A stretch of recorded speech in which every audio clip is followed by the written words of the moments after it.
Mummy એક વાત કહું? બોલ ને બેટા. મમ્મી, હું લવ મેરેજ કરવા માંગુ છું. શું? Love marriage? આપણા કુટુંબમાં કોઈ લવ મેરેજ કર્યા હોય એવું ત્યાં સાંભળ્યું હે? પણ મમ્મી, છોકરો સારો હોય અને ફેમિલી એ સારું હોય તો, પણ ગ્રહો ના મળતા હોય તો શું કરવાનું? તું આખી જિંદગી હેરાન થાય ને તને જોઈને અમને જીવ બરે.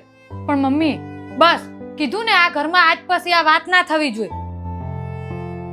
ખબર નહીં, આજકાલના છોકરાને પ્રેમ સિવાય કઈ દેખાતું જ નથી. કુંડળીને એવી બધી જ કઈ ખબર જ નથી પડતી.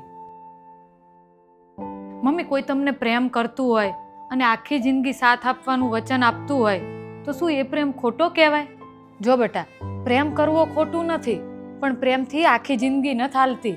પણ મમ્મી, જે વ્યક્તિ મને સમજે છે, મારા સપના સમજે છે, દુઃખમાં સાથે રહે છે, તો પછી એ વ્યક્તિ મારો લાઈફ પાર્ટનર બને એમાં ખોટું શું છે? પણ તને ખબર કેમ નથી પડતી? બધું બરાબર હોય પણ ગ્રહો ના મળતા હોય તો શું કરવાનું? તું દુઃખી થાય ને પછી સમાજમાં અમારે શું મોઢું બતાવવાનું? માં હું તારી દુશ્મન નથી, સમજતી જ નથી. એક બાજુ મમ્મી છે અને એક બાજુ મારો લવ. મમ્મીને ગમે તો જ હું આગળ વધી શકું. શું કરું કંઈ જ સમજાતું નથી.